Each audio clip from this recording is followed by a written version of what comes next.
Fue conmocionante la imagen del asesinato por un francotirador de este influencer militante conservador muy próximo a Trump en Utah, 31 años, Charlie Kirk, cofundador, director ejecutivo de una organización juvenil que se llama Turning Point USA. Es la última víctima de una oleada de violencia, que hubo violencia política en Estados Unidos, pero la paradoja, si tenemos correcta la información que circula, es que instantes previos a recibir el tiro letal, le estaban preguntando qué pensaba sobre el uso masivo de armas y sobre los tiroteos masivos que había en Estados Unidos. Él hace una respuesta, segundos o a lo sumo algún minuto después recibe un tiro. Y tenemos que conectarlos con lo que por suerte no salió del todo mal, que es este atrincheramiento de esta chica de 14 años en una escuela en Mendoza, que podría haber sido una catástrofe. La línea que conecta los dos puntos tiene que ver con armas disponibles para personas que no deben estar usando armas. Esta es una de las múltiples lecturas. Quiero presentar a quienes me acompañan. Está Iván Dubois, que es presidente de la Internacional Libertaria. Bienvenido. Muchas gracias. Yo quiero presentarles, que va a ser muy interesante escucharlo, a Claudio Marcelo Pereira. Vamos a mostrarlo a Claudio. Es comisario retirado. Es el ideólogo, el creador del grupo de élite GEOF de la Policía Federal Argentina. En 1994, el señor que ustedes están viendo en pantalla, comisario retirado, crea el grupo GEOF. Quiero preguntarle de entrada, ¿en cuántas tomas de rehenes usted intervino? 38. 38. Sí. ¿A lo largo de cuántos años? 15 años. A lo largo de 15 años. Va a ser muy importante escucharlo. Y está Jorge Prado, que es psicólogo, especialista en infancia y adolescencia. Nos vamos a meter a tratar de generar alguna hipótesis de qué pudo estar pasándole a esta chiquita de 14 años. No tenemos permitido por ley decir el nombre, y estamos por supuesto de acuerdo con eso, en Mendoza. ¿Qué pudo haber pasado por la cabeza de esta persona de 14 años? Parece que hay algún antecedente de bullying, etcétera, que por supuesto no alcanza a justificar ni hacernos entender qué es lo que pasó ahí en esa escuela, donde por suerte y por Dios las cosas salieron bien. Quiero preguntarle a Claudio, Sí. ¿qué piensa de esto? ¿Podemos ver la escena? No quiero regodearme con la escena. Si querés, mostrá hasta lo que se pueda. Ahí está, ahí lo matan. ¿Qué piensa Claudio de esta escena? Yo no quiero preguntar nada porque la dejo abierta para que usted entre a esta situación como le parezca.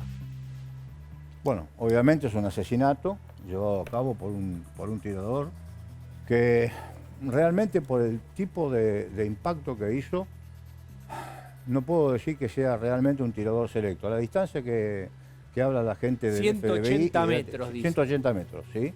Desde una posición en altura. Es un mito que los francotiradores, o los sniper, como es el nombre sniper, el nombre internacional, disparan a la cabeza, salvo cuando estén comprometida una víctima. Es decir, si yo tengo a alguien agarrado así, en el cuello, entonces del cuello me tienen que disparar a mí si yo soy el delincuente. Pero si no está comprometido, se tira al cuerpo, no se tira a la cabeza. Entonces, esto puede haber sido 180 metros. Sí. ¿Es mucho, es poco? No, es nada. ¿Nada? Es nada, es muy poco. Para fusiles de precisión es muy poca distancia. Ni siquiera las variables que actúan en un proyectil en movimiento, como la gravedad, el viento, la humedad, todos los factores que hacen tiro. Hoy los tiros el último tiro que se ha marcado, que fue en Ucrania, son 4.350 metros la marca. Hoy un fusil a mano alzada o apoyado en un trípode o lo que sea, 4.000 metros de precisión puede tener. 4.350 metros es la marca actual en Ucrania. Entonces, ¿qué se puede pensar de este tirador? Claro, porque digo, le da la yugular, que uno diría, si te dan en la yugular con un tiro, no tenés muchas chances de sobrevivir. ¿No es inteligente que el sniper no implica expertise por parte del tirador?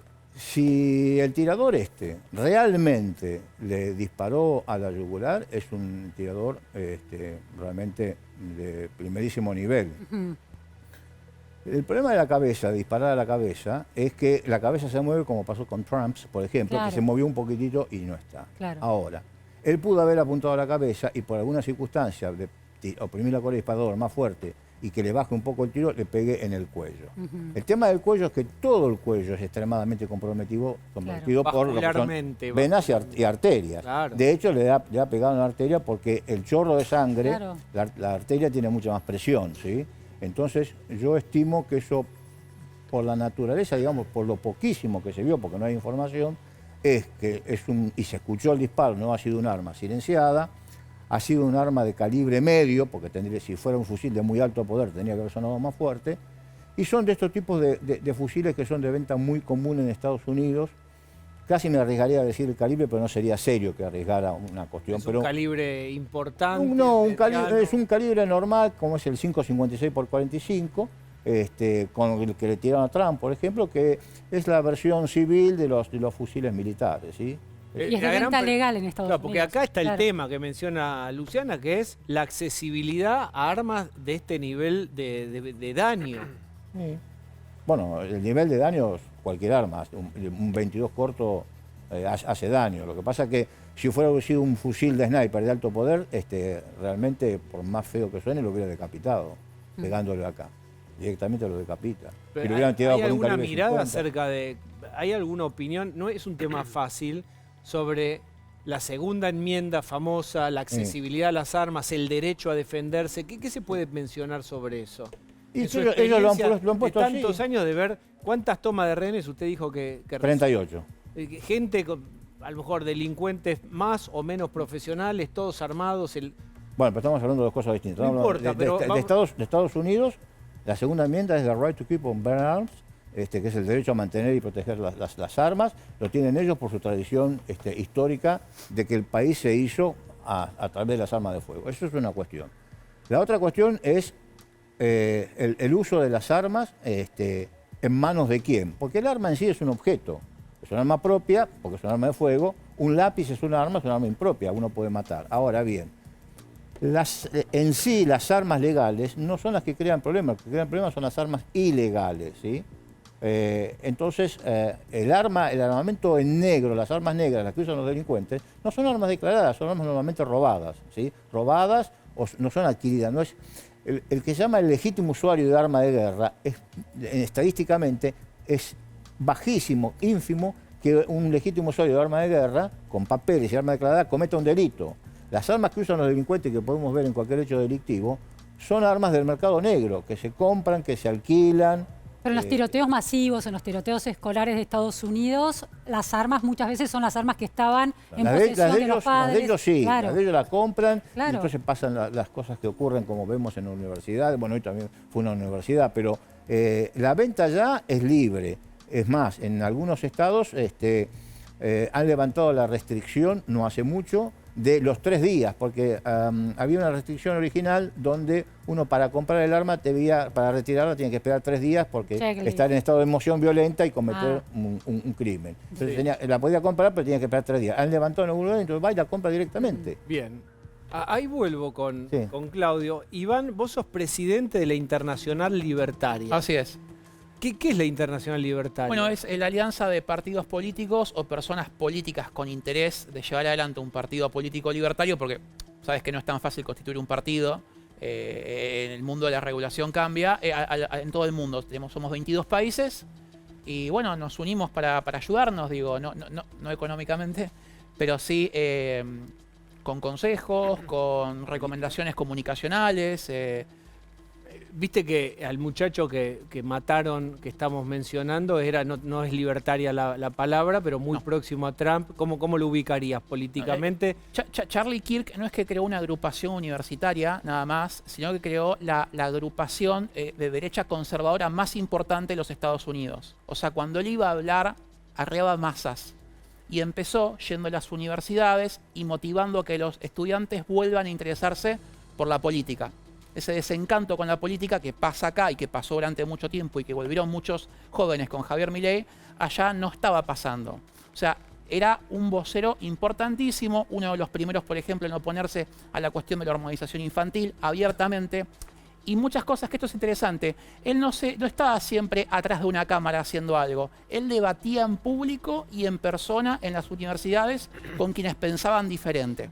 Y una de las cuestiones que yo planteé es que justamente segundos o instantes antes de ser asesinado estaban preguntándole por el acceso a las armas y los asesinatos. Es claramente un asesinato político, no solamente por su postura siempre en contra del terrorismo internacional, a favor de Israel, en contra, por ejemplo, del movimiento woke, entiéndase como ya dije, la hormonización infantil, o que te veten por criticar a alguien que es trans, pero vos no lo criticás por ser trans, lo criticás por algo malo que hizo, lo que no te gusta, o que te persigan en redes sociales. Digo, y con el tema de las armas, él se plantó con, bueno, la segunda enmienda. Digo, el derecho a las armas, obviamente que quien quiera comprar un arma y lo haga legalmente, lo pueda tener, no ilegalmente, como explicaba el caballero. Digo, los asesinos irán, comprarán un arma en negro y ejecutarán una operación, pero lo asesinaron justamente en ese momento. Alguien que apoyó tremendamente la campaña de Donald Trump. O sea, él era una de las personas conocidísimas en Estados Unidos. Cuando él hablaba, todo se frenaba. Y cuando vos decís que es un asesinato político, ¿cuál es la presunción de dónde lo mataron? No sé de dónde lo mandaron a matar, pero yo creo que esto es obviamente dentro del plano teórico y hablo por mí nada más. O sea, como ciudadano te lo digo. Cuando vos acá hablás en contra, por ejemplo, del movimiento woke, la hormonización, tocás un interés minúsculo, pero cuando lo haces en Estados Unidos, tocás una industria farmacéutica de millones de dólares, y así con muchas otras cosas. Digo, por un punto. Otro punto, estar a favor de Israel, muchas veces estar en contra de Hamas y un montón de organizaciones terroristas. Apoyar desde la derecha conservadora, que yo no soy ni de derecha ni conservador, pero respeto profundamente muchos valores que tienen para enseñarte, como digo, algunas ideas de la izquierda, pero al apoyar tremendamente la postura súper conservadora y de derecha, tenés enemigos en Estados Unidos, por ejemplo, quienes financian los lobbies de la izquierda. Si vos querés financiar lobbies en contra de la derecha, no lo haces siempre en Argentina, lo vas a hacer en Estados Unidos. Él tocaba un montón de intereses. Pero lo loco es que muere asesinado por un francotirador que no sabemos de dónde proviene, que seguramente accedió a armas que también impulsan las ideas del mismo asesinado. ¿Entendés? Lo entiendo perfectamente. Vos planteás lo que yo estoy preguntando es cuál es la reflexión sobre la accesibilidad a las armas. Yo entiendo que el hecho de decir está en la segunda enmienda lo convierte casi en algo religioso y no se puede discutir. No se puede Pero discutir. hay una reflexión ahí para hacer acerca de un aparato psíquico desequilibrado accediendo a armas. Acá y en Estados Unidos múltiples veces. Estoy a favor de discutir todo, siempre, cualquier cosa. Pero si tomás el caso, por ejemplo, de Canadá, donde la cacería es el deporte nacional y tenés muchísimas armas por habitante también, no tenés la cantidad de crímenes violentos que pasa en Estados Unidos. Entonces, el crimen violento pasa por gente desequilibrada y no por armas, porque tranquilamente con un cuchillo tiene un desastre. Pero en Canadá están prohibidos los rifles estos enormes, están prohibidos. Pero esas con armas cualquier calibre, que en Estados Unidos están permitidas. Totalmente, pero con cualquier calibre, podés hacer un desastre, como por ejemplo con elementos explosivos improvisados, con cosas caseras o con un cuchillo. Para dañar. Los más útiles suelen ser con estas armas. ¿Cómo se llaman las armas? Los tiroteos depende, sí, con creo que AR-14, pero también con pistolas, o sea, es una persona desequilibrada. El arma es una herramienta, es un objeto. O sea, tengas o no acceso el que quiera hacer un daño, el delincuente. Se le hace más difícil. Si no tenés acceso a un fusil de estas características. Podés darle con un cuchillo, pero cuchillo es para cortar quiero escuchar al experto. Obvio. Claudio, ¿vos tenés una opinión tomada acerca de eso? ¿Del hecho de hoy o del hecho de las armas? Al derecho a las armas. Al hecho de las armas yo creo que el arma no es ni buena ni mala. Es la persona que la empuña, ¿sí? Igual que cualquier objeto, porque si yo tomo este vaso y se lo rompo en la cabeza, y lo rompo, se lo clavo, lo transformo en un arma. Pero no fue creado para matar. Me quiero colar en algo que comentó él y me parece real. Yo recibí la información, yo estoy suscripto a una información que viene de Israel en tiempo casi real y me enteré bastante temprano del tema Y yo me inclino porque este asesinato puede tener algún tipo de connotación política. ¿A qué te referís? Que sea un atentado terrorista. Porque Ahora, un crimen político es seguro, no es que él lo matan porque un papá del colegio del hijo se peleó en un partido de fútbol americano. Estados Unidos tomó una posición bastante... Esto es un crimen político y te digo, y le agrego una cosa más porque le quería preguntar a los tres, si me permite Diego. Es un crimen político escenificado en un lugar público. A Trump no lo puedes agarrar en cualquier lado, lo tenés que agarrar en un acto como a Bob Kennedy en el 68. Ahora, a este pibe lo podían agarrar si lo querían balear en la puerta de la casa, en cualquier lado, y nadie lo veía. Sí, pero y no él tenía filmaba. todas las cámaras Por y toda eso la atención. Es un mensaje más allá del crimen en sí, Entonces que sea en un lugar el acto público. terrorista es la audiencia a influenciar. Cuanto más audiencia tengo para influenciar, mejor es el acto terrorista. Lo que yo puedo creer es que este hombre, como lo decía él, defendía la postura de Israel, la autodefensa, con el ataque brutal del 7 de octubre, Estados Unidos, la colaboración que hizo con el bombardeo a Irán, y bueno, es un poco como decir en criollo, le vamos a tocar la oreja en su propia casa.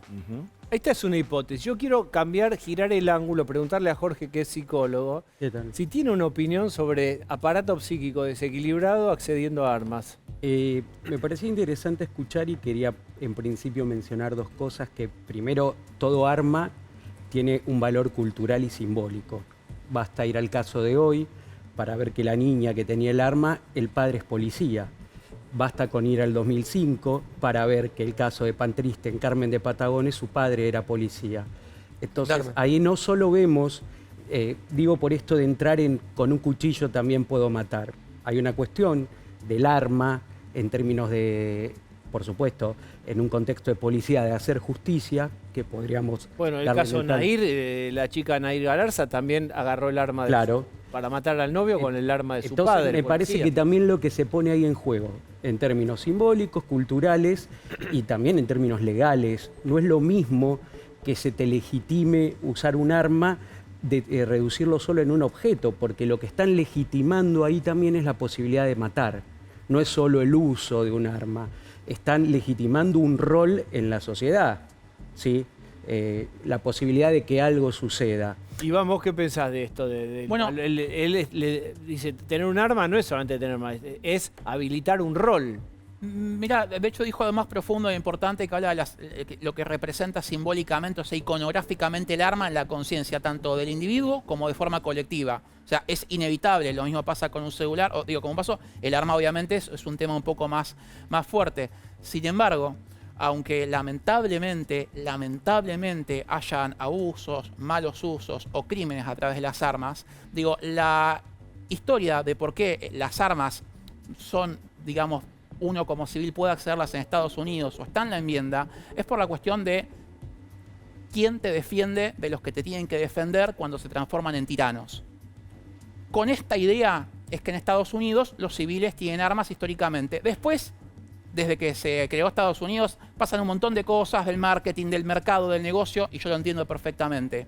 Ahora, el influencer que asesinaron, lamentablemente, en una semana iba a viajar y a hablar con Netanyahu en Israel, por ejemplo. O sea, es un objetivo de valor. Obviamente es un asesinato político, pero dentro de la teoría, tal vez o de la óptica, si lo vemos como un atentado terrorista, caracteriza también porque es una persona que iba a ver al presidente de Israel, que trabajó con... Mañana 11 de septiembre, ¿eh? Por eso, sí, yo quiero decir esto. Quiero también pivotear con el otro tema que vimos hoy, cuya conexión son armas. No estamos solo hablando de armas, porque efectivamente puede haber un móvil político y debe haberlo. Pero hoy hubo una nena que tuvo que ser intervenida por una especie de grupo de élite. Quiero preguntarte, ¿cómo trabaja un grupo para... Hay una persona que amenaza con un arma, sí. En este caso no es delincuentes, no es una toma de rehenes, es una niña que tiene 14 años y algo le pasa y tiene un arma y empieza a disparar y a amenazar. En un momento hay una amenaza, creo que a una profesora de matemática. ¿Cómo se trabaja en ese abordaje? En primera instancia, los que responden primero marcan un perímetro, se marcan 3 perímetros. A ver, contalo despacito para entender. Bueno, se marcan 3 perímetros. Sí. El perímetro primario es el lugar donde puede alcanzar con el arma a una persona, ¿sí? Si está dentro de una habitación sería el perímetro primario. El perímetro secundario es donde puede llegar a través de la vista, o sea, si hay una persona parada allá, llego, pero si está detrás de la pantalla esta no la puedo ver. Ese sería un secundario. Y después un perímetro terciario donde están las fuerzas donde no puede ingresar nadie, porque hay que preservar a la persona, si hay rehenes al rehén, o a la persona que tiene las facultades sentimentales alteradas, hay que hacerla recapacitar de alguna forma. Las unidades tácticas todas tienen y se trabaja en conjunto, como pasó hoy, con un equipo de negociación, que es el que trata de acomodarle las ideas a la persona para hacerle deponer la actitud. Entonces, se trata hasta último momento que haya, como no había otro peligro más que el de ella misma, ¿sí? Entonces no había necesidad de llevar a un extremo una línea muy fina donde se puede fallar, usando un arma no letal o algo para movilizar, y que ella después empiece a usar el arma y mate a personas o se mate ella. Entonces, charlando hoy, decía, tiene todo el tiempo del mundo ahora el equipo. Ella está sola caminando, si no va a salir de ese perímetro, si está caminando por ahí, va a caminar hasta que se canse y mientras tanto le van a estar hablando. Salvo, Claudio, que amenace con hacer o hacerse al daño. Sí, está bien. Bueno, se acercan. No estoy diciendo este caso, pero estamos llenos de casos de si avanzan, yo me pego un tiro. Quiero correr este caso porque es una nena, es sensible. Pero estoy hablando de rehenes. Por más que diga si avanzan, ¿y por qué van a avanzar? La policía no tiene ningún sentido. Ahí se lo deja. No, hay que romper el estereotipo que el policía quiere sangre o que quiere actuar enseguida. Ahí lo que se quería era terminar la situación, recuperando a la nena, sacándole el arma. O sea, hay que esperar, decís vos primero. No hay que esperar. Está trabajando el equipo de negociación permanentemente. No es un negociador, es un equipo negociador con un psicólogo de plantilla, un negociador principal, un negociador secundario. No exacto todo, pero ¿cuál es el concepto básico que un psicólogo le transmite a alguien que está en una circunstancia de esas características? No habla el psicólogo, habla el negociador que tiene un estudio especial para hacer negociador. Algo, para tener una idea de por dónde va un negociador. ¿Cuál es la mejor solución para lo que está pasando? Y tratar de no negar la situación, no ponerse en contra, sino ponerse no a favor, no fomentar acciones de odio o reacciones, hacer un estudio de cómo está pensando para ver qué cosas pueden detonarle, o sea, detonarla en el sentido de tomar una actitud, ver, trazar un perfil psicológico, y una vez que se logra, depende del tiempo de trazar el perfil psicológico, entonces ahí se va diseñando, no lo hace uno, lo hacen dos o tres, se hace un plan de negociación para ir cumpliendo con una serie de pautas. Una pregunta muy cortita, por el factor tiempo me imagino que es central, porque ya cuando está con el arma ya disparó, todo esto que usted cuenta se hace en un tiempo de ¿cuánto? De lo que sea necesario para que termine bien. De todas tus intervenciones, sí, ¿cuántas hiciste, cuántas salieron bien, cuántas salieron no bien? No, de las 38 operaciones de rehenes que yo comandé el GEOF, tuvimos 356 rehenes liberados ilesos y un solo rehén herido por rebote de una bala de delincuente que dispara y pega en el piso, rebota y le pega. ¿Y delincuentes muertos o detenidos? Sí, no me gusta hablar del número de muertos. Bueno, es respetable. Pero fueron todos neutralizados, puestos en manos de la justicia o Dios que lo juzgue. Ahí vuelvo. Quiero preguntarle a Jorge, ¿qué hipótesis, qué podría estar pasándole a una chica de 14 años que agarra un arma y... Sí, antes que nada me gustaría aclarar, yo soy docente de la UBA, lo menciono por el tema del veto del día de hoy en primer lugar, y en segundo porque soy docente de salud pública y salud mental. Entonces, nosotros pensamos que todos estos tipos de padecimientos no pueden reducirse a un diagnóstico individual. Te lo voy a decir comparando dos casos que mencioné hoy. Claramente, esto me parece la punta del iceberg de un malestar que la cultura, la sociedad y las instituciones, y de las cuales la escuela era la que venía, como las paredes de la escuela seguían todavía recubriendo a quienes estaban adentro de toda la violencia que surca cultural y socialmente. ¿Pero por qué? ¿Por qué lo justificás eso? ¿Cómo sostenés que es la punta del iceberg de una violencia? Porque estamos atravesando tiempos de violencia, estamos atravesando tiempos de crisis. Pero Jorge, te hago esta pregunta. Claro, lo que estás planteando. Hay 11 millones de alumnos en el sistema educativo, sí, y este es un caso en 11 millones, sí, ¿no? Un caso tan significativo como este. ¿No puede haber procesos psicológicos más reconocidos, por ejemplo, el de imitación de los adolescentes en relación a cosas que ven en películas, sí, o que ven en adolescencias de otras sociedades? No necesariamente. A ver, yo siempre planteo esto. Basta con prender el televisor al mediodía para ver un montón de escenas donde están matando personas en vivo. A ver, la serie Adolescencia es la serie que más nos mostró en pleno, no cuestiones que tienen que ver solo con la psiquis individual del sujeto, sino el lugar que ocupa la familia, sino el lugar que ocupa la escuela como contenedora. Pero Jorge, esa serie tenía fundamentalmente un problema, que mostraba un caso parece inexistente, de un adolescente casi perfecto que termina cometiendo un asesinato horrendo. Entonces digo, me parece que traspolar eso como explicador, como patrón explicativo de un caso específico... Sí, no coincido porque justamente lo que decían todas las docentes de esta niña, que es lo mismo que decían de Pan Triste, era que era una alumna ejemplar, que era tenía muy buena conducta y que en clase siempre respondía a todas las tareas. ¿Cuál era el patrón de violencia de esa sociedad de Pan Triste? Digo, la Argentina vive en una sociedad de violencia que inspira a los adolescentes a matar desde hace 30 años. Que justamente ser un buen estudiante, ser estudioso, si vos estudiás los motivos del bullying, es una de las causas principales para hacerle acoso a otro niño, porque en esta sociedad justamente lo que tiene más éxito es lo instantáneo, ser youtuber, triunfar,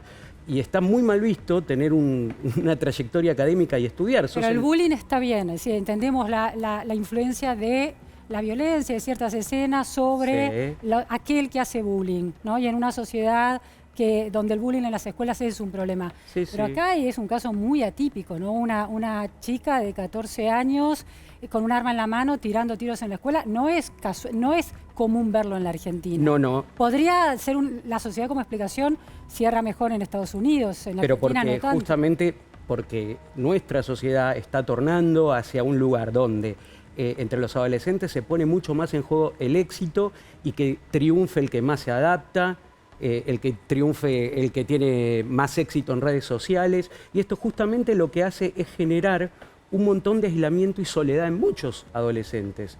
Entonces, de hecho, se han duplicado los casos de suicidio. La soledad...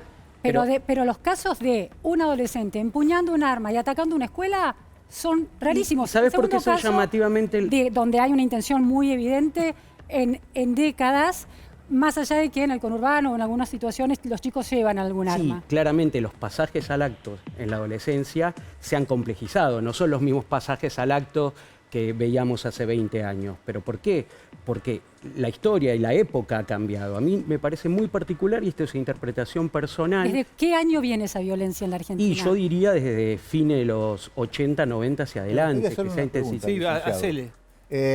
¿Y por qué no un brote psicótico en el momento? No digo que no, pero ¿cómo voy a opinar de algo que no tengo acceso? Porque no es solamente el bullying, porque a mí me ha tocado por la experiencia de personas que han tenido brotes psicóticos y eran personas normales, eran personas brillantes, muy inteligentes, y con el brote psicótico había que hacerles volver, había que obviamente reducirlas porque estaban muchas veces lastimando a personas o querían lastimarse ellos. No digo que esta chica haya sido, porque no soy... Claro. No a ver, a mí me gusta ir mucho con más situaciones. ¿Qué? Con el caso de Pan Triste, lo primero que se quiso hacer era un diagnóstico. Que era un chico depresivo, que era un chico que había tenido un brote juvenil de la adolescencia, y después cuando se empezó a indagar, se vio que era un chico que estaba mucho tiempo solo, que era un chico al que le hacían bullying dentro de la escuela, era un chico a los que los docentes no miraban. Entonces, a veces es muy fácil reducir todo en categorías diagnósticas. También tenemos que plantear qué lugar tienen ciertos pibes, chicos, adolescentes ante la mirada de los adultos. Yo a esto iba. No me parece nada raro este intento de pasaje al acto un día antes del Día del Maestro. Un día en el que los maestros son el centro y ella tiene como una irrupción reivindicatoria. Si querés, es el análisis más cercano que puedo hacer, ¿no? ¿Pero de dónde lo tomás esta hipótesis? Y de que le hacen bullying y que la escuela, de que gustaba a la maestra, es una hipótesis muy abstracta. Pero yo lo vi como... Fecha 11 de septiembre, aparte en la escuela dijeron que fue en un momento en que estaban todos reunidos los docentes porque estaban celebrando el Día del Maestro. Entonces me pareció un momento donde, miren, estoy acá, no soy tan tranquila. Bueno, es una hipótesis, quizá le pasa algo en la casa acaba de decir no lo sabemos. una respuesta para la pregunta. Cuando uno está trabajando, no se descarta nada. Entonces, así como él analizó recién las variables posibles, el equipo de negociación también analiza. Absolutamente. Puede ser tal cosa, tal otra, y después el tiempo, cuando se tiene tiempo, se va trazando el perfil para que después, una vez encarado el perfil, se trate de solucionarlo. Está claro que los adolescentes... Permítame, en un ratito estar hablando con Hoy dieron el dato de inflación, vamos a hablar de economía. Marina Dal Poyetto, ¿cómo estás? ¿Qué tal? ¿Cómo les va? Un ratito voy a estar charlando con vos sobre la economía en general, tu punto de vista, ¿sí? Está muy bien. Allí estaré. Iván, ¿qué pensás vos de esta caracterización de época, de mandatos de éxito, redes sociales, individualismo? O sea, hay mucha cosa que se repite, mucha es cierta, otra me parece que es eslogans, pero decime vos. Mirá, digamos, no soy psicólogo, o ni sociólogo, pero es cierto que la sociedad vive más aislada y padece más el dolor del aislamiento, o sea, de la soledad, que nunca en la vida. Pero vos, ¿qué contestarías cuando se acusa el mileísmo de crueldad? No, pero son cosas totalmente bueno, diferentes. pero viste que hay una cosa de... el momento tecnológico y comunicación en el que vive la humanidad, que nos terminamos de adaptarnos y las causas, pueden llevarnos un semestre a explicarlas, habría que ir a la universidad a entenderlas, pero no, o sea... ¿Qué tiene que ver el mileísmo con esto? Yo me acuerdo que en campaña la izquierda había hecho un video donde nosotros íbamos a autorizar las ventas de armas por Mercado Libre. Te llevaba al Mercado Libre, le agarraba un nenito, es uno de los spots que hizo la izquierda sobre nosotros. Nada más alejado de la realidad. Si vos querés comprar un arma, lo haces en blanco, te registrás, la pagás, haces la habilitación que implica un curso de tiro para que vos entiendas las consecuencias. Si vos estás loco, no vas a pasar el psicológico. O sea, ¿se entiende? O sea, yo estoy totalmente a favor de que tengan un nivel adecuado de armas los ciudadanos, no cualquier barbaridad, no cualquier cosa, siempre y cuando pasen por ciertos pasos. Reducir la cuestión de la violencia a si existen o no las armas de fuego en manos de los ciudadanos, me parece súper limitado porque lo más importante es el entorno. ¿Qué te lleva a eso? No que tengas la herramienta en particular. Ahora, que el mileísmo lleve a la gente a un aislamiento o a una sociedad, digamos, más... deprimida, por ejemplo, no es cierto. Por eso de deprimida no lo escuché. Lo único que escuché, pero da vueltas, es el kirchnerismo le dice que es cruel, suponete. Pero, a ver, cuando vos tenés que tomar decisiones estratégicas y estás en el ápice administrativo, cualquiera que fue director, gerente, cualquiera que tuvo gente a cargo, las mejores decisiones se tienen que tomar. Más allá de que sean crueles o no, las decisiones son difíciles. Más estando en el Ejecutivo, más siendo la cabeza del Ejecutivo, más con la herencia que teníamos. Entonces, los ajustes y las cuestiones de equilibrar el presupuesto se tenían que tomar, porque si no, pasaba lo que iba a pasar. Una explosión de 2000% de inflación anual, se nos iba el sueldo a la miseria y aumentaba mucho más la pobreza y la indigencia. Lamentablemente ese es el panorama que nos tocó, pero lo más importante, nosotros, y el presidente dijo que iba a hacer esto en campaña, no llegamos con el cuento de que no vamos a hacer nada y ahora todos se asustan cuando están pasando estas cosas o el kirchnerismo se hace los asustados. No, estamos haciendo exactamente lo que dijimos que íbamos a hacer en campaña. Las decisiones son difíciles, pueden parecer crueles, pero más cruel es condenar a todo el futuro de los argentinos a que paguen los costos de la emisión por inflación. Bien, ibas a decir algo. Algo corto, porque a mí hay un concepto de crueldad que es de una psicoanalista argentina, Silvia Bleichmar, que me gusta muchísimo, que ella dice que ser cruel no es solo cometer un acto cruel ante un otro, sino no impedirlo también. Observamos un montón de cosas que pasan y tampoco lo impedimos, porque a veces nos quedamos con que yo no soy cruel porque no hago nada cruel contra el otro, pero no impedirlo, y acá puedo citar a Sartre que decía, uno es responsable de lo que hace, pero también es responsable de lo que no impide. ¿Responde o pasa la mano como en el póker? ¿Puedo? Sí, totalmente. Es peor el que hace el mal que el que ve el mal y calla. Ver el mal y callar para nosotros era no tomar las decisiones políticas que queremos adecuadas para sacar el país adelante. Sí, según Edmund Burke, lo único necesario para que el mal triunfe es que la gente buena no haga nada. Totalmente. Bien. ¿Tiene respuesta? Piénsenla. Tengo a alguien del otro lado del teléfono. A-lo ministro. How are you, Diego? How are you? Fine. Oh, sorry, es la costumbre de hablar con Cristalina 3 veces por día. Me imagino. No, 3 no lo tenía que decir. 4. ¿Cómo anda, fiera? Bien. ¿Compraste, campeón? Ustedes no aprenden más. Todos. Las frasecitas con el dólar. Gracias Ya por sé el que subió consejo. un poco Gracias por el green. consejo. No Ya sé vencen. que subió Es como, un poco el green. como los aerolitos que... Sí. pero giran no en el pudieron armar universo la por corrida siempre. que querían. No pudieron armar la corrida que querían. No pasa Pero nada, un loco. trotecito Está hay, todo ¿eh? bien. No será corrida, pero... 1.9 la inflación de agosto. ¿Está Sí. mal, Saboya? A mí me- No, eso está muy bien. Es un ¿Está gran mal? Retractate. No. Retractate de La lo que acabas corrida de decir. y el trotecito van por un lado, la Retractate. inflación muy bien. Retractate. No es trotecito, es caminata rápida. Retractate. Caminata aeróbica. Claro, aeróbica. caminata Bueno, olímpica. Es un seguimos caminatón. debajo de 2 puntos y los cucas destituyentes quieren crear un clima de 2001 por una elección de concejales de La Matanza. No, man. El país no es solo el tercer cordón del conurbano. Todavía podemos perder en muchas otras provincias. No, es un chiste. Fuera de joda, listen to me, motherfucker. En el balotaje del 2023, ¿quién Sí. ganó en la provincia de Buenos Aires? ¿Quién ganó? El 2023. ¿Quién ganó? ¿Quién ganó? Peronismo. Massa. Sí. ¿Y quién es el presidente?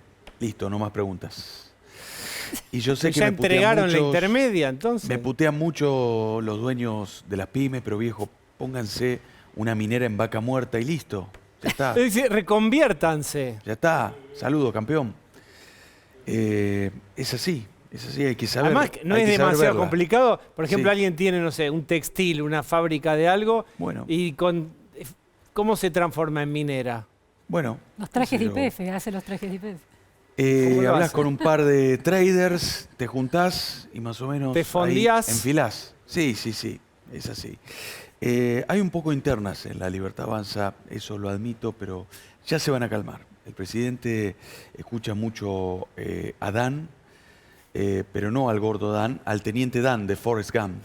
¿Te acordás cómo gritaba trepado al mástil?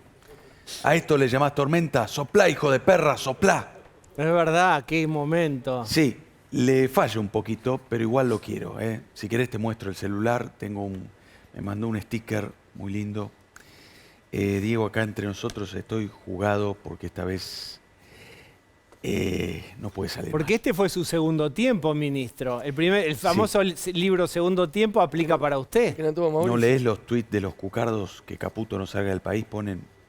Me la tienen muy jurada. Por eso estoy tan motivado, porque o sale bien o no me salva ni Cristalina. Pero estamos en control, tranquilos. Bien, me que alegro estamos mucho. En control.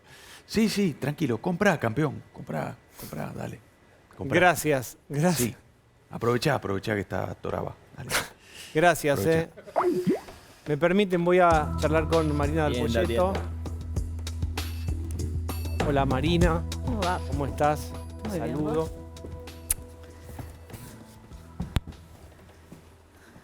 No va a ser original la primera pregunta, va a ser una pregunta de generalismo, A ver, dale. que es una de las materias del periodismo, generalismo. ¿Cómo está la economía post-domingo? Yo lo que te diría es el gobierno, o por lo menos el programa económico, recalculó después del domingo. Hasta el domingo vos estabas llegando con un apretón monetario inédito, o sea, cada vez que se caía un peso en la economía, lo sacaban de la economía vía encajes y habías mandado la tasa de interés bien arriba para tratar de pisar el dólar. Como no te alcanzaba con la tasa de interés, en la última semana estuviste interviniendo, el gobierno dice, entregando liquidez en dólares para tratar de contener el precio con dólares del Tesoro. Y después del resultado del domingo es como que hubo una recalibración. Básicamente lo que hicieron fue aflojaron con el apretón monetario, dejaron correr el dólar subió, en parte se paró antes de llegar al techo de la banda, hubo oferta de dólares de las cerealeras, pero descomprimió la tasa. Y hoy fueron a la licitación que habían anunciado el lunes y acaban de retirar el 90% de lo que vencía, con los bonos más cortos para después de la elección, o sea, el 31 de octubre. ¿Cómo llamas a todas estas acciones que sucedieron y que enumeraste? ¿Va mejor? ¿Va igual? ¿Va peor? Vos siempre me pones en estas disyuntivas. De domingo a miércoles que estamos, A ver, ¿cómo va? vos llegaste complicado a la elección y el resultado de la elección fue un cimbronazo. Fue un cimbronazo donde, si bien la lectura era que iban a perder en la provincia de Buenos Aires, nadie imaginaba que iban a perder por tanto, y semejante diferencia, de nuevo, yo no soy politóloga, pero digo, no es atribuible únicamente al manejo de los intendentes, hubo algo más. Entonces, la lectura previa era parar el dólar, contener la inflación y si hace falta sacar todos los pesos de la economía, lo sacamos. Vamos al apretón monetario que haga falta. Bueno, mi lectura es, se corrieron de ahí, creo que es sano que se hayan corrido de ahí. Por ahora no usaron dólares para defender. ¿Qué produce que vos decís que es sano? Porque lo que te generaba semejante apretón monetario era un nivel de escasez de pesos en la economía para tratar de frenar el dólar, que estaba generando problemas en el sistema financiero, estaba generando problemas en las empresas, empezaba a haber un aumento en la morosidad, o sea, contraer el crédito vía suba de encajes tiene un límite. Entonces, o sea, aflojó. Eso aflojó, las tasas bajaron y por ahora, digamos, si bien el dólar subió, o sea, tuviste una tasa de interés más baja, un dólar más alto, abajo del techo de la banda, y esta semana la intervención con futuros y sobre todo la intervención con dólares fue mucho más baja que la que había sido la semana pasada. Entonces encontraron como un equilibrio dólar-tasa, si querés, más sano en términos de la economía. Falta un montón, te faltan 31 días hábiles a la elección. 1,9 la inflación. ¿Qué pensás? Es un número razonable dado el aumento en el tipo de cambio que tuviste. O sea, tuviste una corrección cambiaria, el traslado a precios de esa corrección cambiaria fue relativamente bajo. Desde el punto de vista de la dinámica inflacionaria es alto. Lo que pasa es que venís del precipicio, o sea, venís de un nivel muy complejo. Hay que ver cómo sigue la historia, o sea, hay que ver cómo sigue, de nuevo, cómo encuentran ese equilibrio dólar-tasa de acá a la elección y sobre todo cómo recalibran después de la elección. Este dólar, ¿de cuánto vale ahora? ¿1.400? 1.420. Bien. 24.30. ¿Qué dirías? Y es un dólar que si vos mirás en términos de tipo de cambio real, estás en el mismo nivel que tenía Macri cuando salió del cepo. Estás en 100, o sea, 17 de diciembre del 2000. ¿Y qué significa? Y es un dólar razonable en términos de nivel, o sea, corregiste el tipo de cambio real, estabas en cerca de 82, 83, hiciste una corrección de casi 20 puntos del tipo de cambio real. De nuevo, ¿cuál es el nivel de equilibrio del dólar para Argentina? Mi lectura es aquel nivel donde el Banco Central pueda comprar dólares. ¿Por qué estoy preocupada porque el Banco Central compre dólares? Porque finalmente, si vos mirás el programa macroeconómico llegó a cero el déficit fiscal, el superávit fiscal primario, o sea, cortaste el financiamiento monetario del déficit. Lo que no resolviste, y de nuevo se abre un nuevo signo de pregunta después del resultado del domingo pasado, es tu programa financiero. Entonces, el programa financiero, los vencimientos de la deuda en dólares y los vencimientos de la deuda en pesos, hasta el acuerdo con el fondo, el gobierno los venía manejando, de alguna forma emitiendo pesos en la economía para comprar dólares para pagar afuera, o emitiendo pesos cuando en los vencimientos de la deuda de pesos no llegabas a refinanciar el 100%. Vos emitías pesos, volcabas los pesos de la economía, esos pesos estaban en los bancos los prestaban y eso te permitía una expansión del nivel de actividad. O sea, el rebote del nivel de actividad convivió con la baja de la inflación. Este fue el milagro de Milei. Ahora, vos no acumulaste reservas y no conseguiste acceso al crédito. Tu riesgo país volvió a la zona de 1.100 puntos básicos. Entonces, con este nivel de riesgo país, la verdad es que vos seguís sin poder financiar los vencimientos de dólares. Y los vencimientos de pesos que se te estaban empezando a acumular, bueno, hoy lograste patearlos para después de la elección. Pero con tasas de interés que son más bajas que las que tenías, pero convalidaste una tasa de interés para el bono indexado a la inflación del casi del 23%. Y una tasa de interés a octubre del 60% anual. O sea, son tasas muy altas, o sea, son más bajas que las que tenías y no, aflojaste el apretón monetario. Pero son tasas de interés muy altas en términos de sostenibilidad del esquema. Entonces digo, esto cierra. A ver, ¿cuál era la hoja de ruta del gobierno? La hoja de ruta del gobierno es, llego a la elección de octubre, gano, demuestro que el peronismo no vuelve nunca más, baja el riesgo país y empiezo a refinanciar la deuda. Bueno, eso es lo que empieza a estar con un signo de pregunta después del resultado del domingo pasado. ¿Qué pasa si no fuera buena la elección en octubre para el gobierno? Falta un montón, de nuevo, esta es una elección, digamos, provincial, la otra es una elección nacional, falta, pero la economía, la política y lo financiero iteran. Entonces hay que ver cómo llega esa economía a la elección.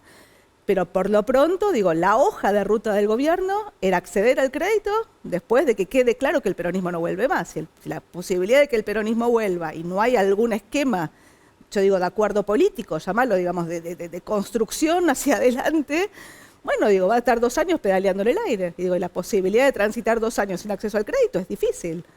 Entonces, tu programa monetario depende de tu programa financiero, no solamente del programa fiscal. Entonces, digo, tu programa macro empieza a tener problemas. Pues ya las tenía, digo, si querés. Sin cepo, le agregaste una demanda más. ¿Cuál es la demanda más? Es la demanda de todos los particulares, más todas las empresas que compran contado con liquidación, que es abastecido por el dólar oficial, que bueno, que acumuló, si querés, entre medio de abril, mayo, junio y julio, 14.700 millones de dólares.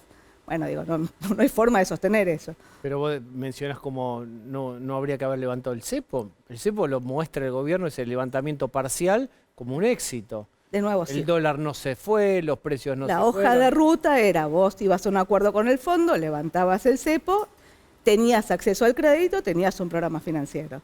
Ese acceso al crédito no ocurrió, o sea, el riesgo país no bajó lo suficiente y ahora, después del resultado del domingo, subió. Bien, Luciana.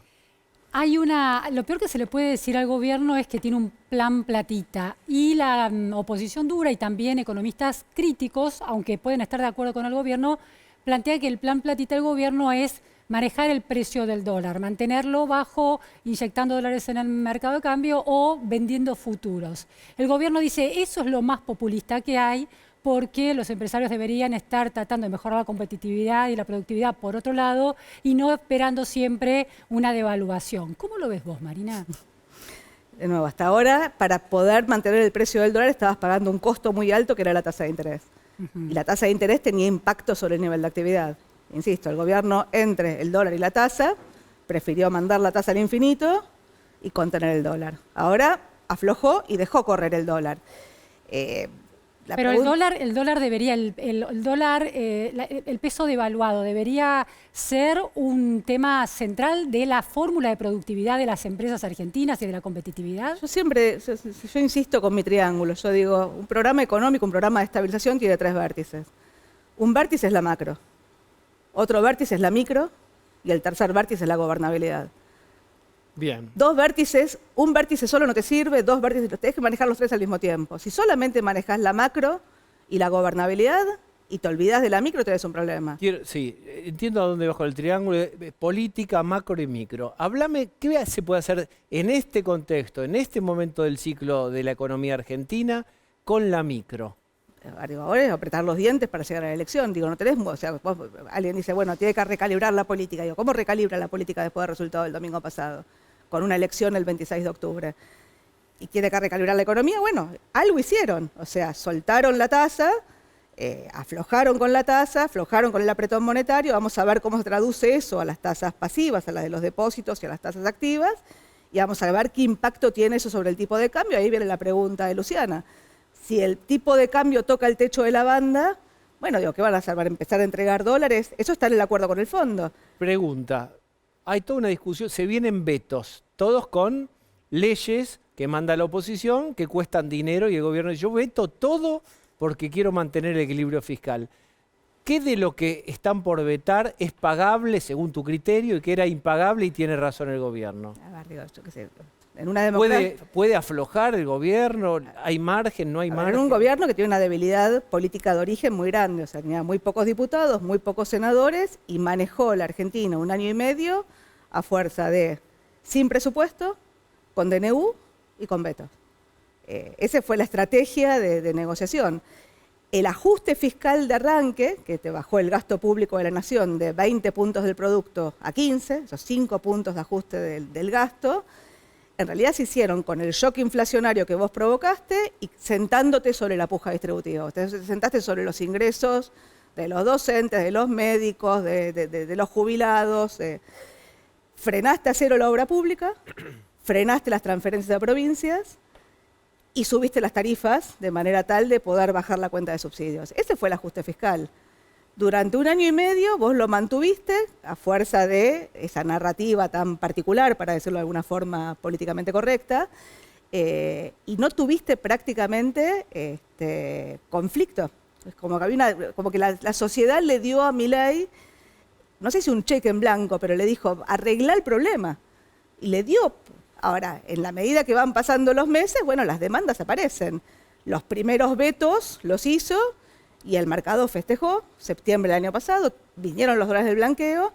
Ahora, en la medida que te empezás a traer esta catarata de vetos, bueno, digo, yo qué sé, digo, vamos pues a ver. Si te llaman por eso y dice, ¿cuánto, Gonza, dijiste que era financiamiento de universidades? No, es todo poco. Pero espera, ¿cuánto suma era? Para que vos traduzcas, ¿cuánto era? Concreto, y esto aclaro, Diego, la fuente que es fundamental para hacer este comentario. La Oficina de Presupuesto del Congreso, que no es un ente partidario, profesional, dice que para este año es 0,14 del producto y la plata, nominalmente hablando, es 738.595 millones de pesos. Bien. 1 billón de pesos dice el veto, digo. ¿Qué quiere decir estos números que son incalculables para decir es mucho, es poco, es pagable? Nada es mucho y todo junto es mucho. O sea, el gobierno tiene razón y dice, está bien, Gonzalo habla de ese ítem, pero son 5 ítems. Claro. Si resumás todo, da 1. Y 1 rompe el equilibrio fiscal. ¿Qué harías vos con la cabeza del gobierno o sugiriendo algo ahí? Yo lo que digo es que este esquema de manejo del presupuesto está entrando en zona de rendimientos decrecientes, sobre todo después del resultado del domingo y sobre todo después del principal proyecto de ley que está metido en el Congreso, que es el cambio en la forma en la cual se manejan los DNUs. Entonces digo, vos venís 2 años, 1 año y medio manejándote, insisto, sin presupuesto, a fuerza de DNU y veto. Y los primeros, hasta el Congreso te apoyó. Conseguiste los héroes para frenar los vetos, salvo el de discapacidad, todos los demás lo fuiste frenando. Bueno, vamos a ver, digamos, cómo se ordena la política. Último, breve. Nadie te pidió del gobierno una sugerencia, pero yo te da una sugerencia gratis al gobierno. Va a tener que recalibrar las dos cosas. Va a tener que recalibrar la economía y va a tener que recalibrar la política de cara a la segunda parte de su gestión. Bien. El esquema de manejo del último año y medio, digo, no cierra. Vos me preguntabas por el cepo. A mí me gustan los países sin cepo, o sea, no me gustan los cepos. Lo que digo es, haber sacado los controles sin haber tenido resuelto tu programa financiero, te está llevando hasta acá. O sea, los problemas que te están apareciendo ahora tienen que ver con el programa financiero, con el financiamiento. Bueno, vamos a ver cómo lo resuelven. Digo, de nuevo, si la única hoja de ruta es ganar la elección, que baje el riesgo país y acceder al crédito, y tu estrategia política es competir contra el abismo, la polarización, es el abismo o nosotros, bueno, si el abismo tiene chances, acá estamos. Gracias por haber venido. No, gracias por la invitación. Vuelvo, ¿me acompañan? Creo que tengo gente. Gente. Voy rápido, ¿eh? Voy rápido. ¡Aló! Guantanamera. Cristina es con tobillera, con tobillera. Diego Recalde, ¿qué haces, Diego? Cristina con tobillera. Te lo vi ese tuiteó eso, Recalde. ¿Cómo estás, Diego querido? Acá dando la batalla cultural, torciéndole el brazo a los cucas que cantan, bueno, no quiero repetir lo que cantan porque no quiero generar un efecto Streisand. ¿Cómo andás, hermanito del alma? ¿Qué haces, gordota? Bien, hermoso gordota. Que sos. Bien. Gracias por darme este espacio para llevar a todo el país las ideas de la libertad, que son las mismas ideas de Sarmiento. A propósito, que mañana es el Día del Maestro. Soy Diego Recalde, el que no caga en un balde. Es de lo más gracioso que se puede escuchar del Río Colorado para... Bueno, no me pidas más, no me pidas más. Bien. Se burlaban del prócer de la libertad, Guillermo Francella, y decían que el wokismo era inofensivo. Háganme el favor de abrir Twitter y scrollear un poco, y van a ver qué inofensivo es el wokismo. Pero, Diego, según el consenso de los buenos de la casta, los violentos somos nosotros que tuiteamos feos y que decimos palabrotas, pero fíjense bien de qué lado vienen las cosas violentas en serio. Abrí los ojos, Diego. Los zurdos son hienas hambrientas que apenas huelen una gota de sangre del león Milei, se colocan en círculo alrededor de nuestro líder y chillan. ¿Y saben cómo chillan las hienas, Diego? Hubiera jurado que eran chimpancés, pero quizás sean hienas. Son las hienas kirchneristas, bueno. Disculpame, me salió así. Sí. ¿Cómo se ríe, Recalde? Olimos sangre por los audios de Pañuelo. Así que, Diego, no nos van a correr ni con audio, ni con el Kicillof moderado de Lilita Carrió, ni con el caso Libra. Vamos a resistir hasta el final porque somos el ejército del león. Ah, mírate vos, el león de la metro. Ah, y luchamos contra las hienas. Este es el nivel de batalla cultural de la Argentina kirchnerista. Es genial. ¿Entendés? ¿Entendés? Destruyeron la educación que esperaban. No esperen más, somos esto. Apenas más que El Salvador de Bukele. Leones contra hienas. Nadie pidió ese espejo para mirarse. Bueno, es Milei o el caos o Milei. Y yo, Diego, estoy dispuesto a pasearme en joguineta y con este buzo de los Springboks que no lavo desde el 2012 por todos los canales. Todas las noches dando la batalla cultural. Sí, está bien. Sí. En algún momento se encuadrará y habrá un hard rock del Libertad. Conformémonos con este piso cultural en pos de aniquilar la inflación, Diego, por favor. Bueno, Diego, gracias. Chao, me voy a lo de Majul. Gracias. Bien. Después voy a charlar un poquito más con Claudio para aprovecharlo, un ratito más con los invitados. Lo tengo a Gonza Asís entre gobernadores. En el poder. Estoy empoderado. Y escuchame, mirá el esfuerzo de la producción, Dieguito. Esto es buenísimo. A ver. Esto es Anselmi puro. Es el nuevo Romay, mirá. ¿Qué es? La lapicera. Es la lapicera. A ver, mirá, agarrala, tomá. La lapicera la tenés que tomar así y firmás, ¿no? Ahí está. Bueno, ¿qué significa esto? Poder, básicamente. Yo lo que te pido Administración es que pública. la uses. Exacto. ¿Te acordás esto cuando se la pidieron a Culfas? Y a ver, ¿cómo dijo Cristina? Yo lo que te pido es que la uses. Ahí está. Con Culfas. Y la usó. Afuera. Bueno, Dieguito, te presento a Lisandro Catalán. Es el nuevo ministro del Interior. Un tipo de mucha experiencia en el Estado, magíster en políticas públicas. Mirá qué feliz está. ¿Conoce? Viene el camión de frente. Sí, no, la foto la eligió la producción. Viene el Scania. Me prendieron la luz. Estaba destacando a la liebre. Digo, hoy yo ponía a la mañana acierto, me parece, en un punto del gobierno de Milei de nombrarlo porque es una persona de excelente relación con todo este mundo que tengo acá atrás. Sí. De muy buen diálogo. Incluso, ¿te acordás que yo corregí un dato el otro día al aire que habíamos dicho que se armó en Tucumán La Libertad Avanza con un Jaldo enfrente, que Jaldo ayudó mucho al gobierno, pero si bien es el armador, en Tucumán es una persona de muy buena relación con Jaldo. Es decir, tiene esta cosa de ser una persona de Milei, pero de buen diálogo con los gobernadores con los que Milei muchas veces confronta. Déjame mostrarte a este. Este es el que más caliente está y el que ahora más contento quedó con la designación. Paloma de convento. De Paloma de iglesia. De iglesia. Pues, digamos, defecado por... Defeca a los fieles. Bueno, ¿por qué? Porque dice que el gobierno no hizo eso sobre los fieles. Los que le respondieron, dice, como una paloma. ¿Por qué? Porque él dice, yo te voté todas las leyes, acompañé los vetos, acompañé los decretos, bueno, y me mandás a María Emilia Orozco a hacerme campaña como senadora diciendo que soy corrupto, ladrón, etc. Bueno, Catalán no juega en esa órbita, juega en la órbita del diálogo. Ahora, ¿qué le piden los gobernadores a Catalán que maneje esto?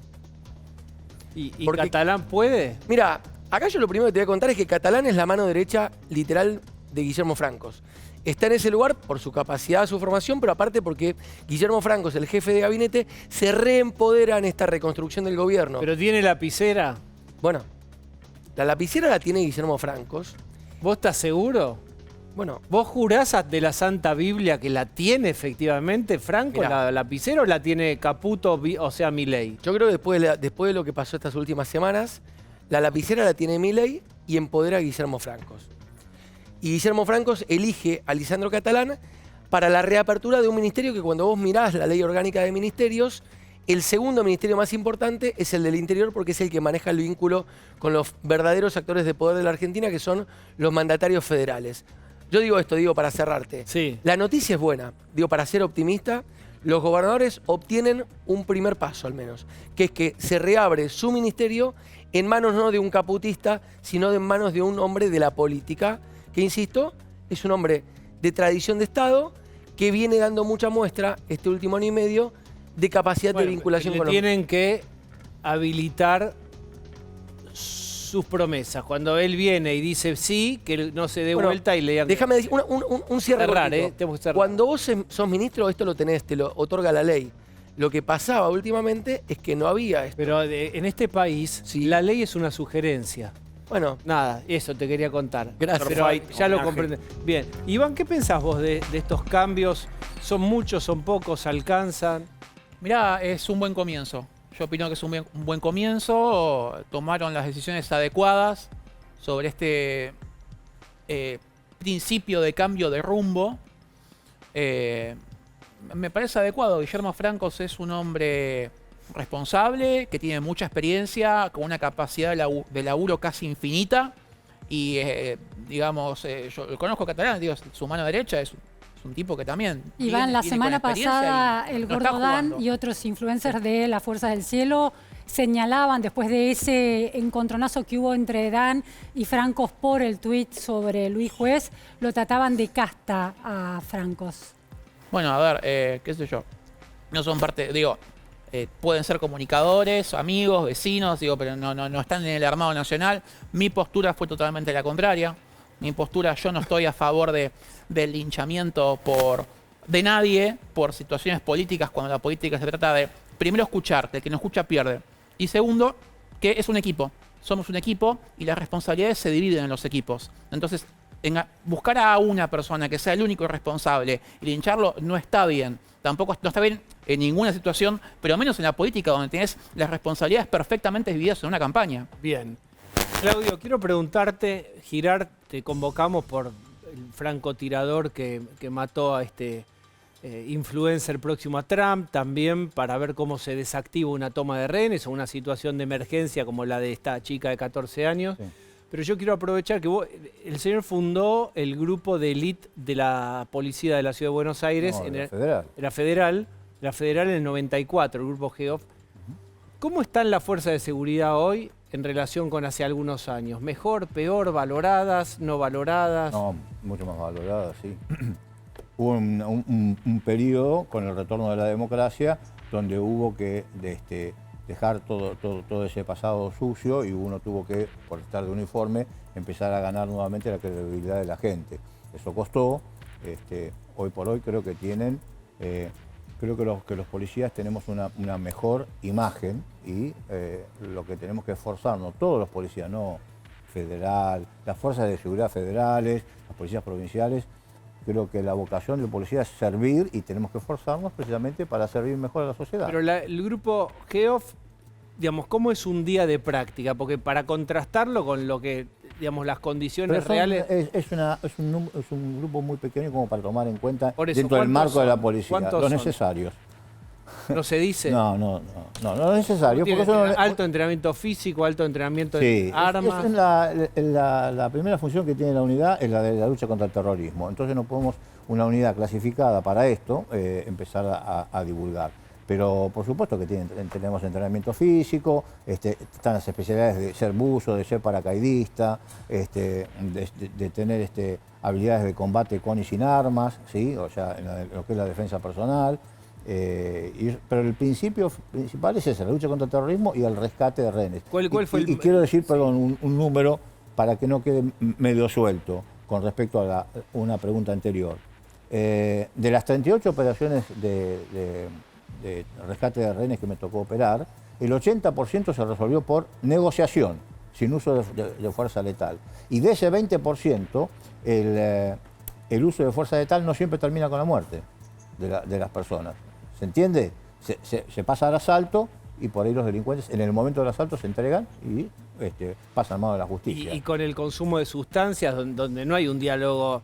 y bueno, pero todo depende. Hay elementos que no son no letales, que no los voy a nombrar, que suelen, bien usadas, neutralizar a los captores. ¿A las Taser? No. No tengo idea a qué te referís. Por ejemplo, granadas sonoro-lumínicas. Son unas granadas que tienen 174 decibeles de sonido y 3 millones de bujías. Uno la tiro acá y todos nos quedamos sin visión por unos segundos y aturdidos. Eso le da a uno tiempo a actuar y poder rescatar a los rehenes y separarlos de los captores, por ejemplo. no quiero entrar con este tema. No, está bien, pero es muy cinematográfico, muy trágico, pero es muy cinematográfico. Tiene su propio comando hoy y me parece que ellos tienen que responder ellos. O sea, yo puedo hablar de lo que pasó, pero el número me parece importante que quede claro, que no... Este tipo de unidades, por más que tengamos un determinado aspecto muy militar, no significa que el concepto sea muy militar porque somos policías. ¿Cuál sería el concepto militar que no son? Nosotros no tenemos que eliminar al enemigo, nosotros tenemos que detenerlo y ponerlo a disposición de la justicia. Las unidades especiales o las operaciones especiales en una cuestión militar es eliminar al enemigo del otro lado de las líneas, o en operaciones, pero es eliminar al enemigo para ganar la guerra. En cambio nosotros como policías tenemos que proteger la vida de las personas, inclusive la de los delincuentes, a riesgo de la vida propia. Ese es el concepto que tiene el policía general. Y hago la última, porque quiero preguntarle a Jorge también. ¿Y cómo es ese momento donde tenés que proteger la vida del delincuente sabiendo que si puede te mata, o que viene de matar, o que está cometiendo... Aplicando los principios de la legítima defensa. La legítima defensa, bueno, si la persona está agrediendo o a punto de agredir a un rehén, hay el concepto del tener, el querer y el deber, ¿sí? El rehén no quiere estar en el lugar, ¿sí? Tiene que estar porque si no, no hay una situación con rehenes. El policía tiene el deber de estar, porque lo marca la ley. Y el delincuente quiere estar. Y él le puede poner fin a la situación en cualquier momento. Uno dice, digo a la policía, bueno, está bien, me entrego. Entonces, por eso, primero está la vida del ciudadano o del rehén, después viene la vida del policía y por último la vida del delincuente. Que si se la podemos salvar, se la salvamos y lo ponemos a disposición del juez. Pero si hace las cosas para que los otros dos que están por encima de esta escala, que es la misma escala que podría llegar a marcar el Código Penal, ¿sí? para preservar la vida, bueno, entonces se va a usar lo que se tenga que usar. ¿Qué pensás vos, Claudio, de esto? No, me parece que es un código que se repite en todos lados. Hay negociadores especiales, eso por ahí es un punto. Yo conozco uno, por ejemplo, pero en Estados Unidos, un argentino, que cobra un plus de su trabajo en una fuerza de seguridad por estar al servicio como de guardia, de cualquier cosa que ocurra.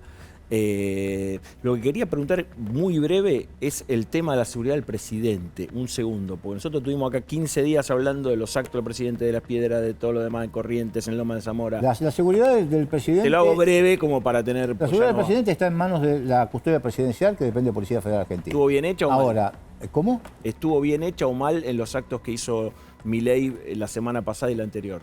Es eso nomás. ¿Te parece? La pregunta habría que formularla de otra forma. Si el lugar elegido es el lugar ideal, porque la custodia presidencial hace todo lo mejor que puede para cuidar al presidente. Pero los presidentes acá son todos muy rebeldes, elijan todas las cosas, hacen lo que quieren hacer ellos. Jorge, medio párrafo te pido sobre una reflexión sobre la chica de 14 años. Una indicación para padres, estar atento, que no se encierre la habitación, de ese estilo, algo psicoeducativo, concreto. Sí, mantener muchísima comunicación con la escuela, respetar los tiempos del adolescente, pero esto no es desentenderse, ¿sí? Ofrecer espacios de diálogo y tratar de hacer la mayor cantidad de acuerdos posibles al momento de manejar redes sociales. Y lo primero y más importante es que siempre crean en lo que le dicen sus hijos, porque a veces muchos padres minimizan, son cosas de chicos, ya va a pasar. Escuchar. Validar. Escuchar y validar. Jorge, gracias. Por favor. Tanda, por favor.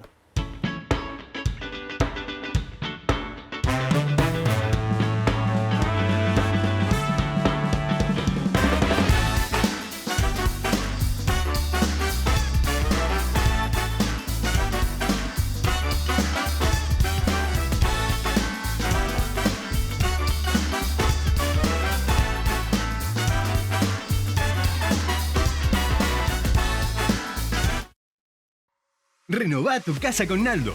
Busca, elegí y transformá tu hogar con la mayor variedad de productos y la mejor financiación. Hasta 45% off y 12 cuotas sin interés. Con envío gratis a AMBA en seleccionados. Naldo, un amigo de la casa.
Claudio Saboya. Hace instantes entró al sistema informático del Congreso el veto a la ley Garrahan, la llamada ley Garrahan, que es en realidad la ley de salud pediátrica, emergencia sanitaria en salud pediátrica. Borraron una más, o sea que ya tenías 2. Un dato, sí, de las que es más chiquita en términos de gasto que la otra. La de la universidad. Si la universidad eran 750.000 millones de pesos, estas son 133.000 millones de pesos. Así que noche de veto. Veto a veto, no debe ser. Además, falta lo de los ATN, ¿verdad? Y de acá a octubre, cada decisión del gobierno, cada lapicera usada es un acto de campaña a favor o en contra. Bien. Bonelli, Alfano, a 2 voces. Hasta mañana.